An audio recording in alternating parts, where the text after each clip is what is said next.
It's the 2018-19 campaign's season finale of the panel presented by Sport Chek. Tony Brar here alongside Jack Michaels and Bob Stauffer. Gentlemen, a couple of active days on the media front for the Edmonton Oilers, beginning with Sunday, the player exit interviews after the 3-1 victory over the Calgary Flames, and then interim GM Keith Gretzky and CEO and Vice Chair of OEG Bob Nicholson speaking on Monday. Jack, we'll start with you. What were your main takeaways from Monday and Sunday?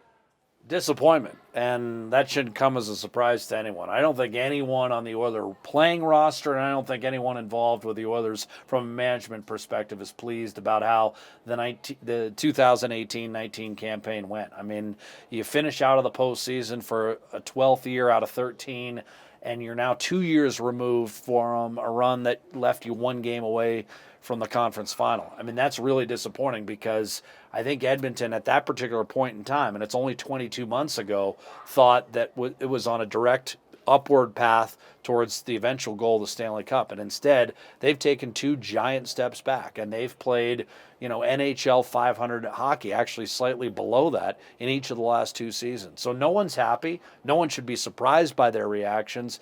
And I think moving forward, it's incumbent upon whoever Bob Nicholson decides is going to be the next general manager, whether it's Keith Gretzky or another of the many candidates that I anticipate him talking to. It's going to be incumbent upon them to figure it out and appeal to a fan base that's rightfully frustrated and getting impatient. Just to reiterate Jack's point, I mean, there were some tremendous individual stories this year, but at the end of the day, the team did not have the success that they wanted to. So this is not all on the players that they didn't make the playoffs. It's not all on the coaches that were here. It's not all on the management and the changes that occurred during the course of the season, but everybody's going to have to collaborate to ensure that we don't have another year outside of the playoffs looking in. Well, on Monday, Keith Gretzky mentioned that our top players are IN. Those are his words. But it's about supporting those top players with the right mixture of whatever it takes to win in today's hockey game, rather. But let's talk about those high-end players, because there were a few career years that really were the highlights of this Edmonton Oilers season, beginning with Leon Draisaitl's 50 goals. I mean, Connor McDavid's 116 points, still incredible. But I think as the season went on, as 50 goals for Leon Draisaitl became more and more realistic, that really became the focus of the team, Bob. Yeah, I saw Leon play a fair amount in junior. I never saw a 50 goal score. He just kept on getting better, and maybe the team looked for him a bit down the stretch, certainly in the final 5 or 6 games. You know what? At the start of the year, I think I had McDavid at 117 points. He had 116. He missed 4 games. He got tossed out. He basically, played at the end of the second period against Calgary. Didn't finish that game, but Draisaitl for me was a huge surprise. Nugent Hopkins' career year, Nurse career year, Chason and Cassian. That's 6 guys. Yeah. If you told me all those things were going to occur back in September, I would have said, well, the Oilers are surely going to make the playoffs. So because of that, I think there's clarity as to what Edmonton needs to do. And they need to be bargain hunters, and they need to be shopping late into free agency, like the middle of August, and not have their work done in the first or second week of July. So I'm going to be intrigued to see whoever comes in here and how they build it. But no question, there were some exciting moments, and that's what makes this that much more frustrating. I think, Jack, you'd agree with me, is you had some guys that really excelled this year, but the team didn't get the result they were looking for. In terms of offensive hockey, this was the best Oilers season in 3 decades. I mean, you hadn't, one statistic after another, whether it was McDavid shooting past 100 points for a 3rd consecutive year, or Leon Draisaitl scoring 50 goals. I mean, these were things that hadn't been done since the late 1980s for the Edmonton Oilers. That's the kind of season it was offensively for Edmonton. I think moving forward, absolutely, there's clarity. There's a couple decisions that need to be made. Number one, do you feel like your existing 6 defense are good enough? Are they? Or do you need to add to it? And maybe someone out of that 6 that played the final 24 games of the regular season is better off suited as a 7, a guy that you can plug and play. And then the other thing is you have to find some support for Mikko Koskinen, because when you look at Koskinen's season, you still have to remember this is his first full season in the National Hockey League. How many NHL goalies today can say they didn't have a few bumps in the road during their first season in the league? I mean, it's not realistic.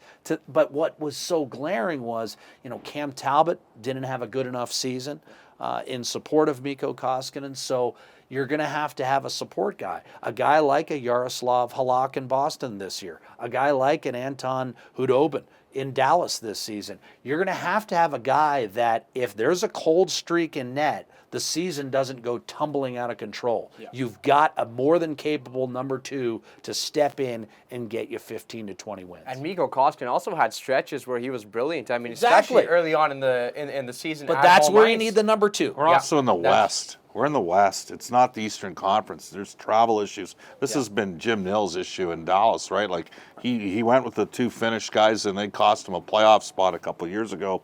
And he's continuously upgraded goal as a result. Edmonton's got to go down a similar path. And he did also play in the KHL last year, bigger ice surface. I mean, little things like that, angles and all that. It's his first year in the NHL. Yeah, for sure. I mean, I don't care how old he is. It's his first year in the National Hockey League. He finished with a record above NHL 500 on a team that finished below NHL 500. So that should give you some indication there is promise. But I also think that, you know, I got to give him some help. Right. He started his career 11-3-1.